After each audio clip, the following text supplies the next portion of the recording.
My daughter called me from a gas station parking lot, whispering like she was hiding something. She said the ceremony was beautiful. 200 guests, a string quartet, champagne towers, the whole production. My ex-wife stood at the altar in ivory silk, marrying a man she had known for 7 months. My son was the best man. He gave a toast calling Victor Castillo the most impressive man he had ever met. I was sitting on a terrace in Malaga, eating grilled fish and watching the sun go down over the Mediterranean. I was not angry. I was not bitter. I was, for the first time in 28 years, completely at peace. 3 hours later, everything fell apart. Not my peace. Theirs. My name is Harold. I am 63 years old. And this is the story of how I learned that patience is not the same thing as weakness. I grew up in Charleston, South Carolina, and I built a construction company from a single pickup truck and a contractor's license into something that employed 47 people at its peak. We specialized in custom residential builds, the kind with curved staircases and wine cellars and home theaters that cost more than most people's retirement savings. It was honest work, and I was proud of it. I sold the company in 2021 for a number I still have trouble saying out loud. After taxes and legal fees, I walked away with just over $5 million. My wife Diane helped me celebrate by redecorating our house in Mount Pleasant for the 4th time in 8 years. I am not saying that to be cruel. I am saying it because it captures something essential about what our marriage had become by that point. The house, the neighborhood, the charity galas, the way she introduced me at parties as her husband who used to run a construction company. The past tense was intentional. The moment I sold the business, I became less useful to her narrative. I had been the engine. Now I was the luggage. We had 2 children. Paige, 31, worked as a pediatric occupational therapist in Raleigh. She had my mother's eyes and my father's stubbornness, and she had seen her mother clearly for years. Marcus, 28, had moved to Atlanta for a job in commercial lending. He was bright and ambitious, and he had absorbed Diane's version of reality so completely that he could not tell the difference between her conclusions and his own. The marriage had been dying for longer than I want to admit, probably since the kids were in middle school, but I was busy with the business, and then I was tired. And then I was 59 and standing at the bathroom sink at 2 in the morning, wondering how I had gotten so far from the person I meant to be. The stroke warning came in the spring of 2022. That is what the neurologist called it. A transient ischemic attack. A dress rehearsal.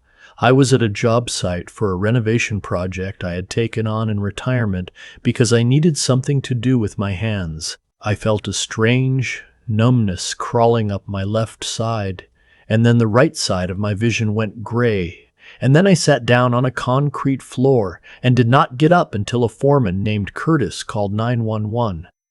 I was in the hospital for 2 days. Diane visited once on the second afternoon and spent most of the visit on her phone, rescheduling a committee meeting for the Neighborhood Preservation Society. She patted my arm before she left and told me to follow the doctor's orders. Marcus called briefly and said he hoped I felt better. Paige drove up from Raleigh and sat with me through the night. The neurologist was a direct man. He told me that stress was not a side effect of my condition. It was the cause. He said the word anxiety 7 times during one conversation. I counted because that is the kind of thing you do when you are lying in a hospital bed, trying not to think about the fact that your wife went home to reschedule a committee meeting. I lay there for a long time after the lights went out, listening to the machines and watching the ceiling. I had given 28 years to a woman who could not stay in a hospital room for 3 hours. I had made myself smaller every decade until I barely recognized the shape of my own life. Selling the business had been the last thing I did that was entirely mine, and now even that was becoming a source of quiet embarrassment in her social circles, because real success, I had gathered, was about having an empire, not having sold one. I did not make any dramatic decisions that night. I just started thinking clearly for the first time in years. The process took 8 months. I am a methodical person by nature. I did not storm out. I did not make accusations. I simply began to organize my affairs the way I would organize a complicated build, step by step, no shortcuts, every detail accounted for before breaking ground. I established a separate investment account. I moved a portion of the assets into a trust with Paige as co-trustee. I consulted an attorney in Columbia, not Charleston, because I did not want the conversation getting back to anyone. I got my finances in order, my health in order, and my paperwork in order. Then I had one long dinner with Paige, told her everything and watched her cry and squeeze my hand and say, "Dad, you should have done this 5 years ago." I know. She helped me pick the city. We spent 3 Sunday afternoons looking at cost of living data, healthcare quality, climate, visa requirements for Americans. Malaga kept appearing at the top of every list. Mediterranean climate, affordable by European standards, excellent medical infrastructure, large enough for anonymity, small enough for community. The Spanish non-lucrative visa required proof of passive income. My investment portfolio qualified easily. I filed for divorce in February. Diane received the papers on a Tuesday. By Thursday, she had retained an attorney and changed the locks, which was legally premature and which my attorney addressed promptly. Marcus called me that same Thursday, his voice carrying the clipped authority he used in professional settings. He told me I was abandoning my family. He told me that whatever midlife crisis I was experiencing, it did not justify what I was doing to his mother. He told me that some people just could not handle success and chose to run from their responsibilities. He was 28 years old, and he had his mother's cadence when she was at her most controlled. Every word landed. I told him I loved him.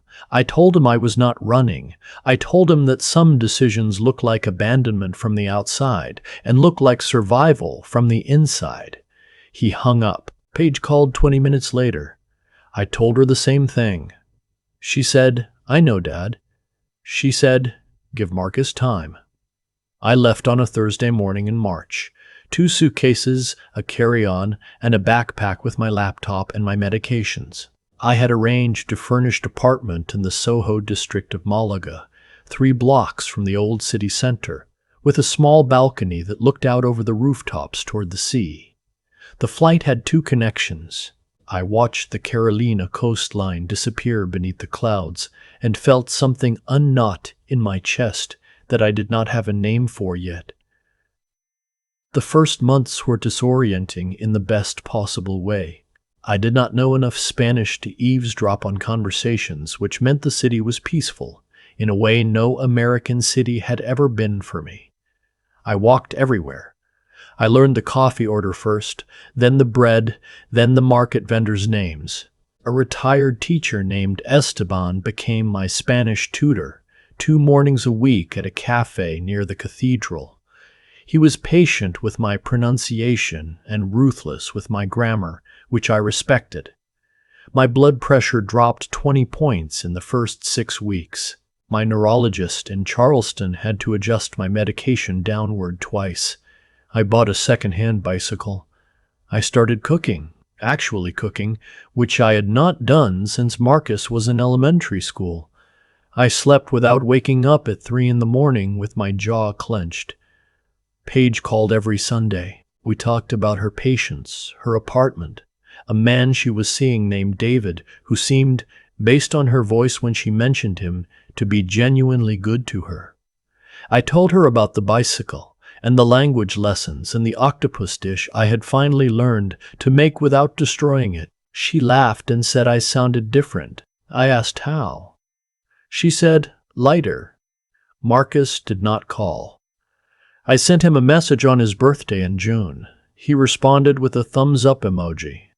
I had been in Malaga for 4 months when a college friend named Dwight messaged me on Facebook. Dwight and I had roomed together freshman year at Clemson, lost touch after graduation, reconnected at a reunion years ago, and traded messages irregularly. His profile showed a man who had aged into his face, well, with gray at his temples and a golden retriever at his feet. His message was short. Harold, I know this might be strange timing, but figured you should probably hear it from someone who knows you. Diane's getting remarried. Guy named Victor Castillo. Some kind of real estate developer. Lots of money, apparently. Ceremony is in September. Big venue up in Greenville. Just thought you should know. No bad intentions here. Take care of yourself out there. I read it twice. Set my phone on the balcony railing. Watched a pair of swifts cut low over the rooftops. Then I poured myself a glass of water and thought about it for a while. 7 months. She had known the man for 7 months, which meant she had met him while we were still legally married, which did not surprise me as much as it perhaps should have.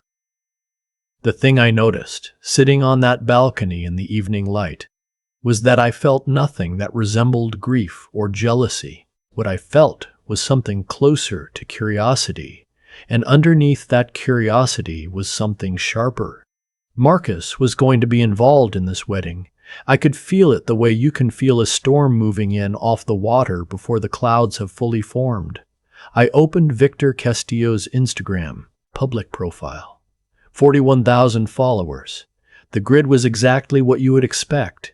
Private jet interiors, charity fundraiser photos, groundbreaking ceremonies, suits that cost what my employees used to make in a month. He was 52, trim, silver-streaked hair, the kind of confidence that photographs well. His bio said, real estate visionary, philanthropist, father. He had a daughter from a previous marriage who appeared occasionally in lifestyle posts captioned with words like legacy and gratitude. It took me the better part of an evening to find the first discrepancy. I am a contractor by background, which means I read public records the way other people read menus. It is automatic. I looked up Castillo Development Group in the South Carolina Secretary of State database. 2 LLCs registered. Castillo Development Group LLC, filed 2020. Castillo Hospitality Ventures LLC, filed 2022. I checked the UCC filings, which are public records of secured loans, the kind creditors file when they want to establish a legal claim against a borrower's assets. 3 separate entries. A line of credit with First Southern Capital, maximum amount, $1.8 million. Current status drawn to 94%. Equipment financing through a commercial lender, $600,000. Also drawn to maximum. A third filing from a private equity group, redacted amount, filed the previous November. I sat back and thought about that. A real estate developer with 2 LLCs and 3 maxed credit facilities was either in a growth phase or in trouble. Those 2 things look identical from the outside until they do not. The litigation database told the rest of the story. Piedmont Contracting filed suit against Castillo Development Group in March, claiming $112,000 in unpaid invoices for work completed on a mixed-use project in Greenville. A subcontractor named Southeast Electrical had a similar claim. A former business partner, Thomas Reedy, had filed a civil fraud complaint alleging that Castillo had solicited $400,000 in private investment capital for a development deal that Castillo later dissolved. Returning nothing, I called Paige on a Sunday. I walked her through everything I had found. She listened without interrupting, which is a skill she has that Marcus never developed. She said, "Dad, I've been looking too." She said she had a friend from college who worked in commercial real estate analysis in Charlotte. The friend had heard of Victor Castillo. The picture was not flattering. He was known in regional development circles for raising private capital from wealthy individuals, mostly retirees and high-net-worth professionals, promising returns on residential projects, and then restructuring the deals when the projects underperformed. The investments did not disappear all at once. They eroded slowly through fees and restructuring costs and amended timelines until the investors found themselves holding paper that was worth a fraction of what they had put in. The estimated total in private investor capital he was currently managing was somewhere between $3 and $4 million. Paige said, "Marcus is in this wedding up to his neck." She said she had seen the social media posts. Marcus had been photographed with Victor at a golf course, at a Braves game, at a rooftop bar in Atlanta. Victor had started calling him his future stepson in comment sections. Marcus was posting about it. He was proud. "I looked at those photographs for a long time, my son in a polo shirt, grinning beside a man who was, by every piece of public evidence I had found, building a financial house of cards, and the photographs would exist forever. When the house fell, my son's face would be in the rubble." The next morning, I called a man I had not spoken to in 6 years. His name was Gerald Whitmore. We had done business together in the mid-2000s when his family's property development firm was one of my biggest clients. He had since retired to a farm outside of Spartanburg after a 30-year career that included stints as a real estate attorney and a federal banking examiner. He was 71 years old and the kind of man who made a room go quiet simply by entering it. Juries had trusted him. Regulatory panels had deferred to him. He had the specific authority that comes not from volume but from precision. I told him the situation, all of it. He listened. He asked 3 clarifying questions. When I finished, he was quiet for a moment. He said, "I know a couple of people who have lost money with Castillo. Good people. One of them refinanced to invest." I said I was not looking for revenge. I was looking for truth to have a venue. He understood immediately.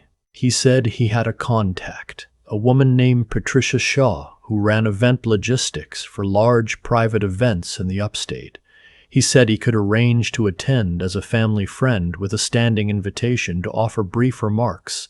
He said he would not fabricate anything. He would only ask questions that the public record supported. He would speak plainly and let the guests do their own thinking. I told him about Marcus. I told him that protecting my son from the association was part of why this mattered.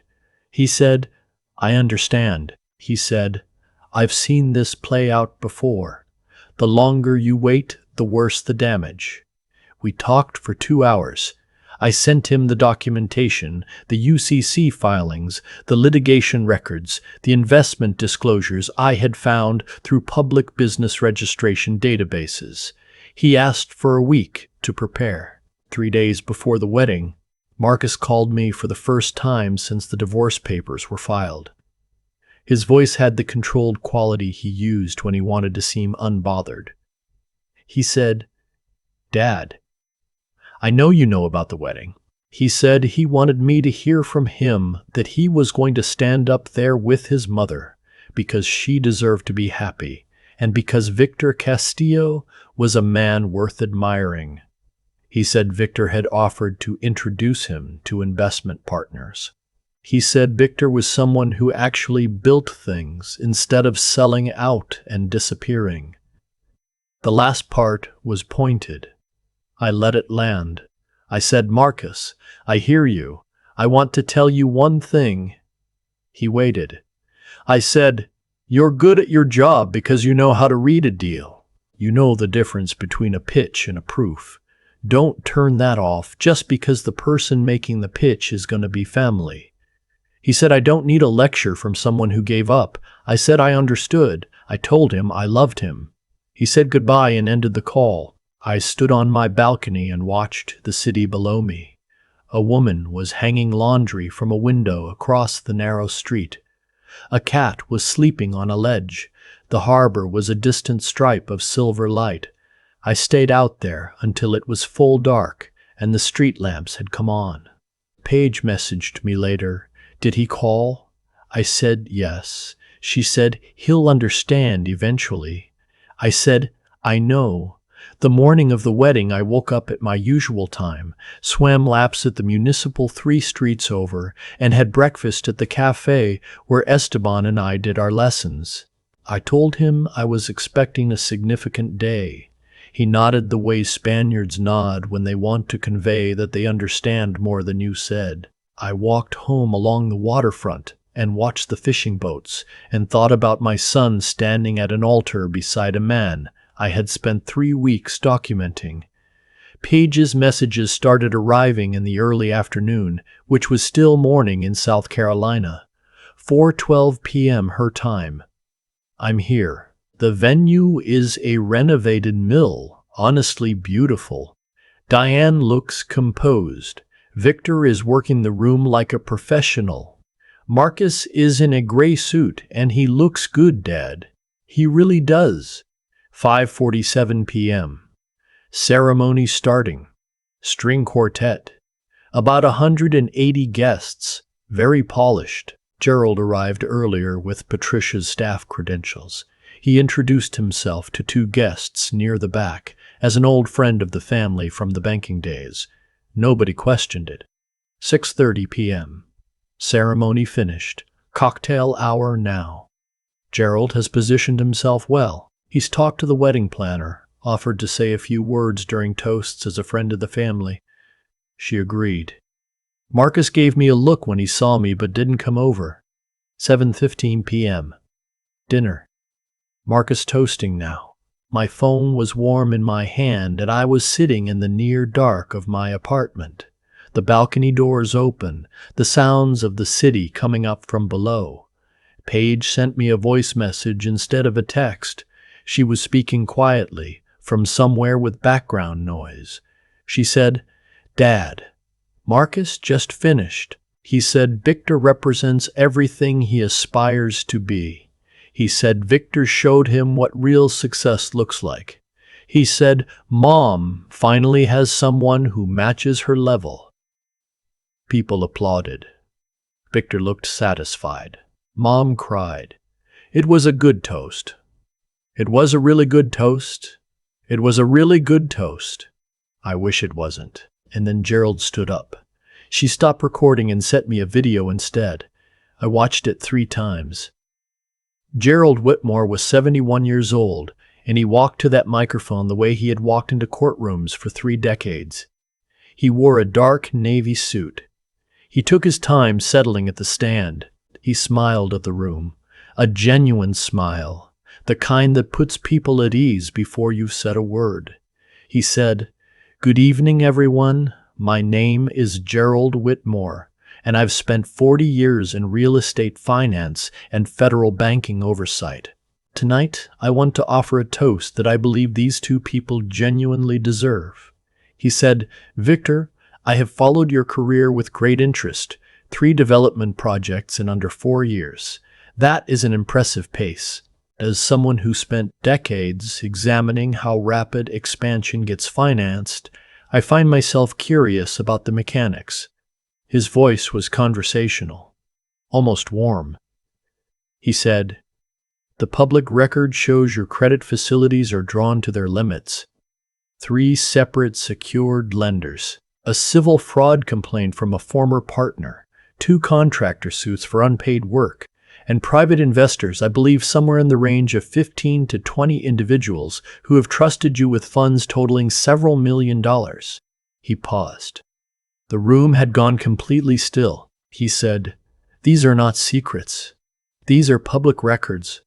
Anyone with a computer in 30 minutes can find them. I know because I found them. And I understand why most of us don't look. We see the polish. We see the confidence. We see the life that has been curated for our admiration. We forget to ask about the foundation. He looked directly at Victor. Victor's jaw had tightened. He said, I've watched this particular structure before. Rapid expansion funded by private capital. Revenue projections that don't match the debt service. Investors who won't know they're holding nothing until the last note comes due. If I had to estimate, I would say the window is somewhere between 6 and 18 months. He picked up his champagne glass.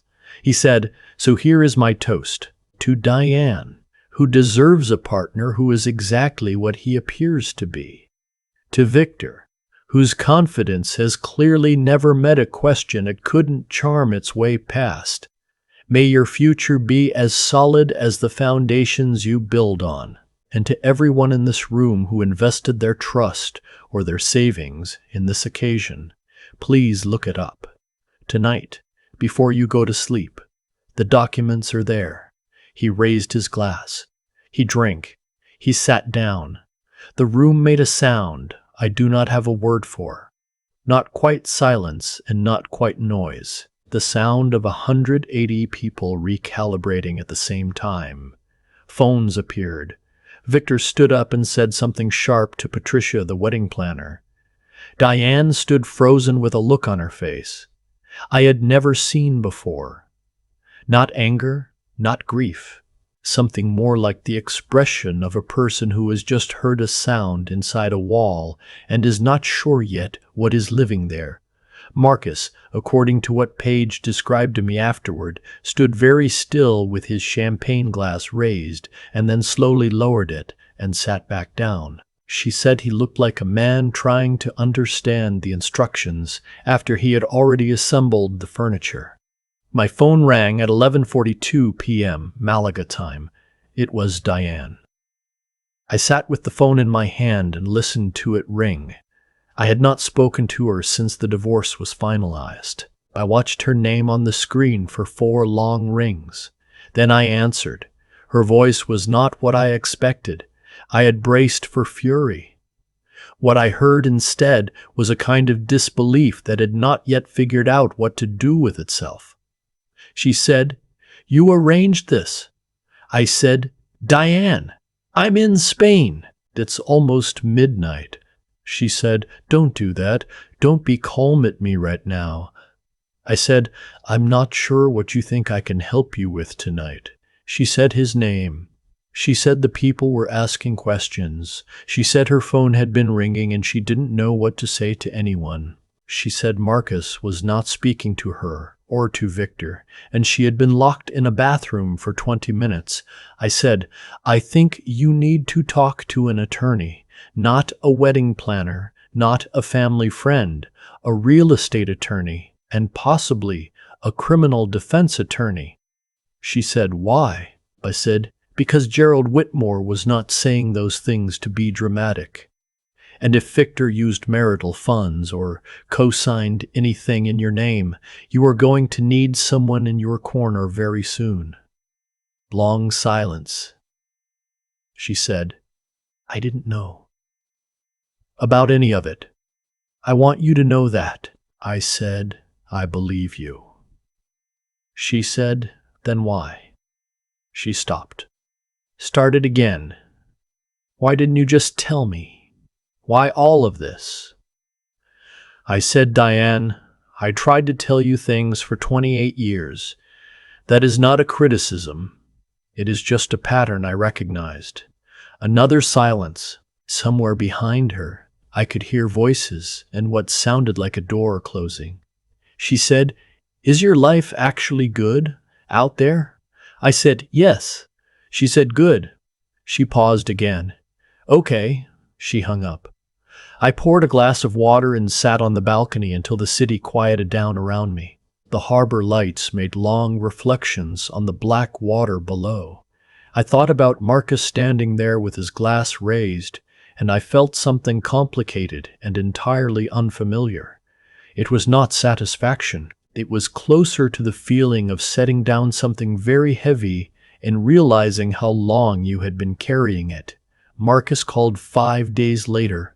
His voice was different from every conversation we had had in the previous 18 months.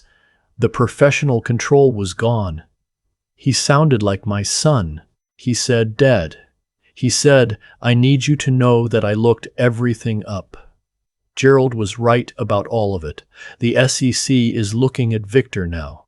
2 investors have already hired attorneys. Victor's attorneys issued a statement 2 days ago, and it was not convincing. He said, "My firm put me on leave pending review." They found the social media posts, the ones where I called him my future stepfather.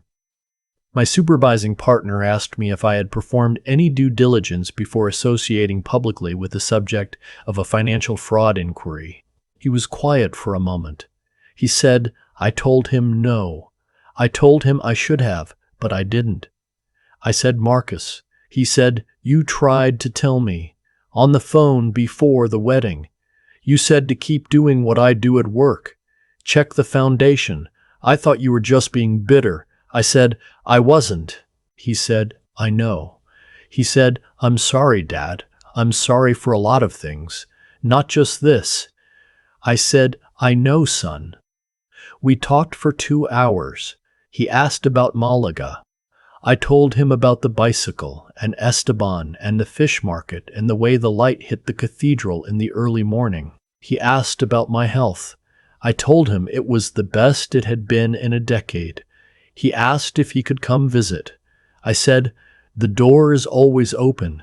He said he wanted to come in the fall, once the situation with his firm was resolved. He said he had started talking to a therapist, a woman he described as someone who did not let him get away with anything, which he said with something that sounded like gratitude.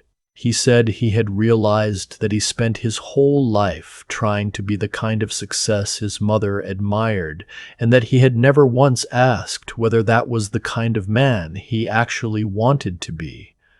I told him that was a hard thing to realize and a valuable one. He asked if I was angry. I said no. I told him the truth. I had been angry for years, and I had put it down somewhere between the hospital bed and the Malaga waterfront, and I did not miss it. He said, "Dad, I missed you." I said, "I know." Me too. The epilogue writes itself, as my father used to say, but only if you wait long enough to see it.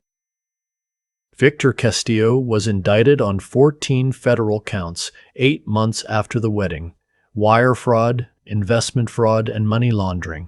His attorneys negotiated a plea that reduced the count but not the sentence.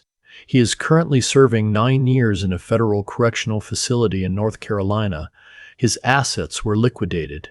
The investors recovered roughly 35 cents on the dollar. Diane, because Victor had listed her address on 2 of the corporate filings, and because he had given her a $40,000 vehicle paid with investor funds a month before the wedding, was named as a relief defendant in the civil recovery suit. She was not charged criminally. Her attorney settled for $62,000. The house in Mount Pleasant sold quickly, which was fortunate given the debt load she was carrying. She moved back to Savannah, where her sister lives. Paige told me she is working part-time and seems, in her own way, to be doing the work of figuring out who she is when no one is performing for an audience. Marcus was cleared of any professional wrongdoing by his firm's internal review. He was not a party to any financial transactions and had no knowledge of the fraud. He was transferred to a different division, same salary, and he described it to me as a fair outcome that he had not entirely deserved. He started dating a woman named Claire, who teaches middle school science, and when he tells me about her, his voice has a looseness that it never had when he was trying to impress me. He is coming to Malaga in October. I am already planning the itinerary. Paige is engaged to David. The ceremony is in April, small, in Asheville. She asked me if I would give a toast. I said I would try not to make it too interesting. As for me, I am sitting on the same balcony where most of this story unfolded. The harbor is the same. The Swifts are back for the season. My blood pressure is 118/68. I weigh what I weighed at 40. I sleep 8 hours and wake up without the gray dread that lived in my chest for the last decade of my marriage. My investment portfolio generates enough to cover my life here with room left over. I have started doing pro bono consulting work for a nonprofit that assists small contractors in southern Spain, advising on project management and financial structure. It is the most useful I have felt in years. People ask me if I regret how it all happened, the timing, the method, the way things went at that wedding. I think about Gerald Whitmore standing at that microphone, calm and precise, raising a glass to truth and the courage to seek it. I think about those 15 families who had borrowed against their homes to invest with Victor Castillo. I think about my son standing there with his name and his face attached to a man he had never actually examined. The truth was going to come out regardless.